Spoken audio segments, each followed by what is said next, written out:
Serial pocket में आसमान में दिग्विजय और अनीशा की सगाई में रानी को लेकर पहुंची ध्वनि। देखने को मिलने वाला है इस शो में काफी धमाकेदार ट्विस्ट, जहां पर जो है अब अनीशा और दिग्विजय की सगाई का फैसला लिया जाएगा, क्योंकि अब अनीशा दिग्विजय को पूरी तरह से फंसा लेगी, क्योंकि उसे लगेगा कि रानी अब उसके आसपास ही और उसकी बेटी लौट आई है और अब जल्दी से जल्दी वो दिग्विजय के साथ शादी करना चाहती है और दिग्विजय को इतना मजबूर कर देगी कि वो शादी के लिए एक हफ्ते की जगह अब यहाँ पर फैसला सुना देगा कि हाँ ठीक है अनीशा, हम शादी कर लेते हैं। देखने को मिलने वाला दूसरी तरफ यहाँ पर जो है अनीशा और दिग्विजय की सगाई हो रही है। इस बात का पता रानी को भी लग जाता है हॉस्पिटल में, जब नर्सेस बात कर रही होती है कि 5 साल से इन दोनों साथ ही हैं और रानी के बारे में भी वो काफ़ी अपने बारे में भी काफ़ी उल्टा सीधा चीज़ें वहाँ पर सुनती है कि उन्हें छोड़कर उनकी वाइफ चली गई है। जब से ही दिग्विजय सर अब जो है पछतावे में जी रहे हैं और देखने को मिलता है कि रानी को बहुत बुरा लगता है ये सब कुछ सुनकर। वहीं पर देखने को मिलने वाला है कि ध्वनि को जो है रानी को वहीं उस जगह लेकर पहुंचेगी जाने अनजाने में, जहाँ पर रानी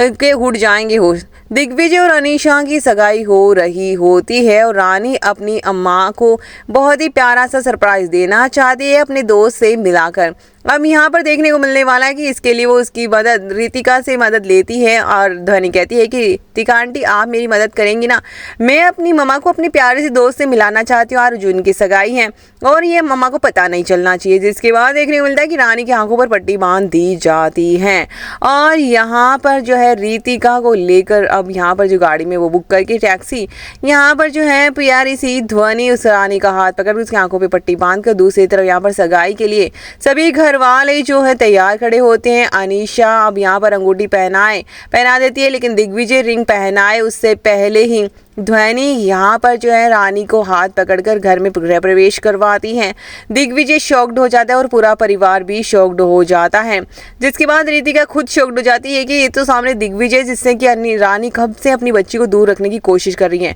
वहां से उसे ले जाने की कोशिश करती है, लेकिन दिग्विजय रोक लेता है रितिका और कहता है कि कहाँ जा रहे हो। दिग्विजय की आवाज़ सुनकर रानी शॉक्ड हो जाती है और अपनी आंखों की पट्टी उतारती है और शॉक्ड हो जाती है कि दिग्विजय और अनीशा की सगाई है। तगड़ा झटका तो दिग्विजय को भी लगता है और उसे समझ आने में देर नहीं लगती कि ये रानी और उसी की बेटी है। पूरा परिवार गांधी परिवार शॉक्ड हो जाता है और जो डर था यहाँ पर बेचारी नारायणी को कि अब रानी इस घर में ना आए, तो वो तो भाई उसकी बच्ची को यानी घर के वारिस को लेकर ही आ गई है। देखना दिलचस्प होने वाला है कि ध्वनि की एंट्री कहानी को किस तरह से बदल के रख देगी और किसी वजह से अब रुकेगी सगाई, जो कहानी में लेकर आएगी एक नया तूफान।